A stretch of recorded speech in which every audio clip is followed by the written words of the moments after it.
I'm hypnotized by you. I can't do what you say.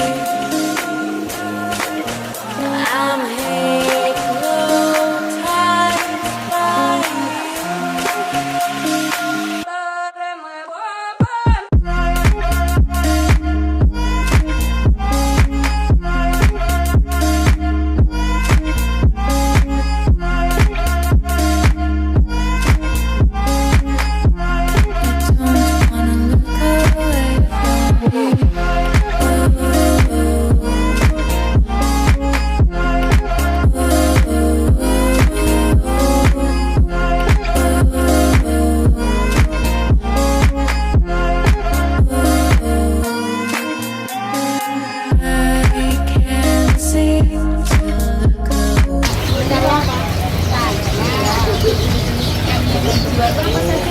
Oh, ini kangkungan.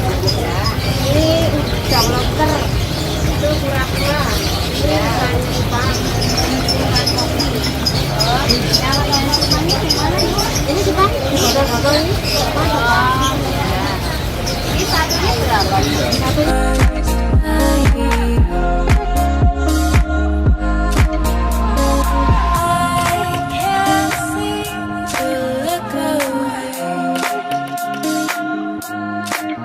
I'm hypnotized by you. Halo anak-anak, kita bertemu kembali di pembelajaran IPA. Gimana kabarnya anak-anak? Semua sehat kan? Iya, tetap sehat ya anak-anak ya. Yuk kita belajar. Hari ini kita akan belajar tentang ciri khusus pada hewan. Yuk anak-anak udah siap ya? Oke. Ada 3 macam adaptasi. Yang pertama, adaptasi morfologi. Yang kedua, adaptasi fisiologi. Yang ketiga, adaptasi tingkah laku. Apakah itu adaptasi morfologi, fisiologi, dan adaptasi tingkah laku? Yuk kita pelajari. Adaptasi morfologi yaitu penyesuaian diri makhluk hidup dengan menggunakan bentuk fisik. Contohnya, kaki yang berselaput pada bebek. Yang kedua, antena pada semut.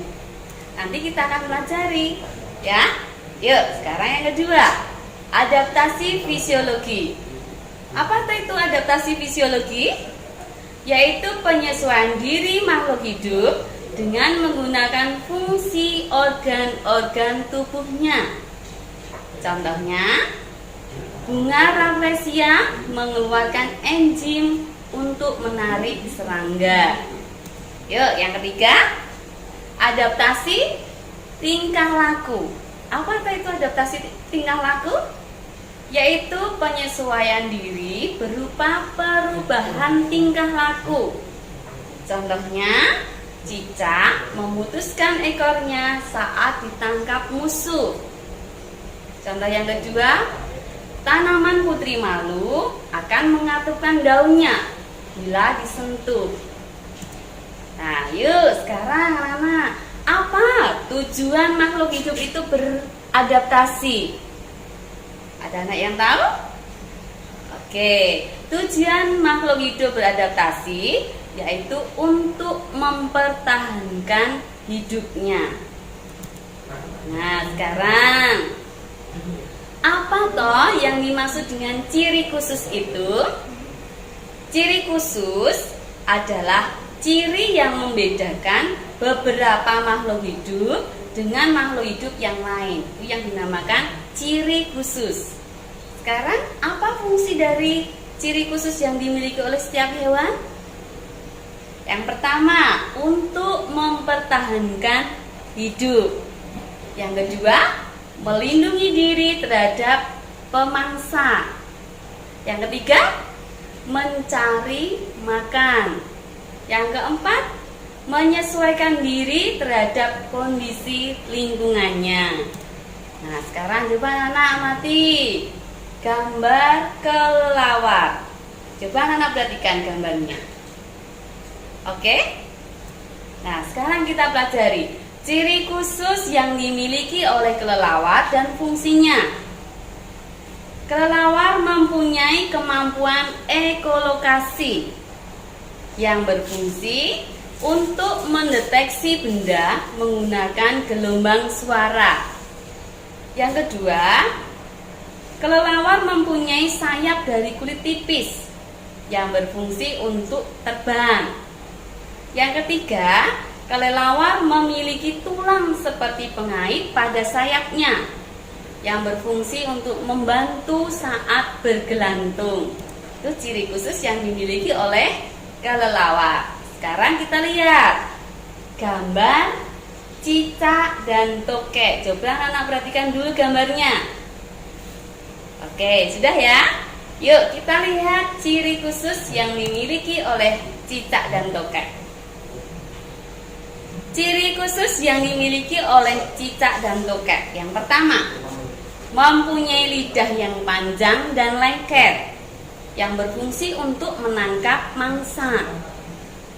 Ciri khusus yang kedua, mempunyai perekat di kaki yang berfungsi untuk supaya cicak dan tokek tidak jatuh saat merayap di tembok atau saat berjalan di langit-langit rumah. Yang ketiga, mampu memutuskan ekor atau istilahnya autotomi. Itu berfungsi untuk mengelabui musuh. Nah, yuk sekarang kita lihat untuk ciri khusus yang dimiliki oleh hewan yang lain. Coba perhatikan, ini gambar bebek dan angsa. Yuk kita pelajari apa ciri khusus yang dimiliki oleh bebek dan angsa. Ciri khusus yang dimiliki oleh bebek dan angsa. Yang pertama, mempunyai selaput di sela-sela jari kakinya. Apa tuh fungsinya? Untuk membantu berjalan di lumpur agar tidak terperosok.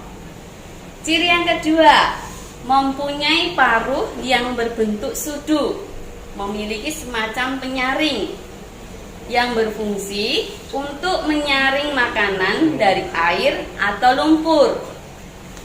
Ciri yang ketiga, memiliki kelenjar minyak di dekat ekor yang berfungsi untuk menghasilkan minyak agar bulu tidak basah saat berenang. Nah, itu adalah ciri khusus dan fungsi yang dimiliki oleh bebek dan angsa. Kita pelajari untuk hewan yang lain. Coba anak perhatikan. Ini adalah gambar bunglon. Coba anak perhatikan. Oke, udah ya. Yuk kita lihat ciri khusus yang dimiliki oleh bunglon. Yang pertama, mempunyai lidah yang panjang dan lengket yang berfungsi untuk menangkap mangsa. Yang kedua, dapat merubah warna tubuh atau yang sering disebut dengan istilah kamuflase yang berfungsi untuk menyamar supaya lingkungan menyamar sesuai dengan lingkungan untuk mengelabui musuh. Nah, itu adalah ciri khusus yang dimiliki oleh bunglon. Kita lihat untuk ciri khusus yang dimiliki oleh hewan yang lain. Coba anak perhatikan gambar apa ini? Unta, ya. Coba perhatikan. Udah ya. Yuk kita pelajari ciri khusus yang dimiliki oleh unta. Unta memiliki ciri khusus yang pertama, mempunyai cadangan air di dalam tubuh yang berfungsi menyimpan air dalam jumlah yang banyak. Yang kedua, mempunyai punuk yang berfungsi untuk menyimpan cadangan makanan dalam bentuk lemak. Yang ketiga, mempunyai bulu mata yang panjang dan lentik yang berfungsi untuk melindungi mata dari debu. Yang keempat, lutut dilindungi lapisan yang tebal yang berguna saat unta merunduk, itu unta tidak merasakan sakit. Yang berikutnya, bentuk kakinya lebar dan lapisan bawah tebal, berfungsi agar tidak mudah terperosok ke dalam pasir dan melindungi diri dari panas pasir. Itu ciri khusus yang dimiliki oleh unta. Kita pelajari ya untuk hewan yang lain. Berikutnya adalah burung hantu. Coba anak perhatikan dulu gambar burung hantu. Yuk kita pelajari ciri khusus yang dimiliki oleh burung hantu. Anak masih semangat ya untuk belajar ya. Yuk, ciri khusus yang dimiliki burung hantu yang pertama, mempunyai mata yang tajam yang berfungsi untuk melihat dengan jelas pada malam hari. Yang kedua, mempunyai pendengaran yang tajam yang berfungsi untuk mendengarkan suara dengan jelas. Yang ketiga, sayapnya terdiri dari bulu-bulu yang halus yang berfungsi saat terbang tidak bersuara agar mangsa tidak kabur. Ciri khusus berikutnya, di sekitar mata terdapat plat pengumpul suara yang berfungsi membantu mengarahkan suara agar masuk ke dalam telinga. Itu adalah ciri khusus yang dimiliki oleh burung hantu. Yuk kita pelajari untuk ciri khusus yang dimiliki oleh hewan yang lain. Coba anak-anak perhatikan. Ini gambar ular. Coba anak-anak perhatikan gambarnya. Ih, mengerikan ya anak-anak ya. Yuk kita lihat ciri khusus yang dimiliki oleh ular. Ciri khusus yang terdapat pada ular. Yang pertama, mempunyai sensor panas di kepala, berfungsi mendeteksi mangsa dan keadaan yang ada di sekitarnya. Ciri khusus yang kedua, menjulurkan lidah yang berfungsi mendeteksi mangsa melalui bau. Yang ketiga, mempunyai bisa yang berfungsi untuk melindungi diri dan untuk berburu mangsa. Itu ciri khusus yang dimiliki oleh ular. Yuk kita pelajari untuk hewan yang lain. Coba anak perhatikan, ini gambar apa? Semut. Ya, coba anak perhatikan gambar semut. Ya, yuk kita lihat ciri khusus yang terdapat pada semut. Yang pertama, semut memiliki ciri khusus yaitu mempunyai antena yang berfungsi untuk berkomunikasi. Ciri yang kedua, mempunyai bau feromon yang dikeluarkan melalui abdomen yang berfungsi untuk berkomunikasi atau untuk meninggalkan jejak. Nah, yuk kita pelajari untuk hewan yang lain. Coba perhatikan gambar apa ini?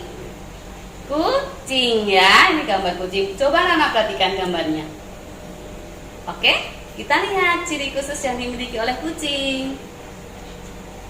Kucing memiliki ciri khusus. Yang pertama, memiliki otot yang kuat yang berfungsi untuk membantu melompat dan berlari. Yang kedua, kucing tidak akan mati saat terjatuh. Nah, sekarang ciri khusus yang kedua, memiliki alat keseimbangan yang terdapat di telinga di dalamnya. Nah, ini gunanya untuk apa? Atau fungsinya untuk apa? Kucing dapat mendengar. Itu adalah ciri yang dimiliki oleh kucing. Nah, anak-anak, untuk kesempatan kali ini kita sudah belajar mengenai ciri khusus yang terdapat pada hewan. Anak-anak pasti di rumah sudah bisa belajar dengan baik, ya. Bu Christine cukupkan sekian untuk pembelajaran hari ini. Kita akan bertemu kembali di lain kesempatan dengan materi yang berbeda. Oke anak-anak, semangat belajar ya. Oke, dah.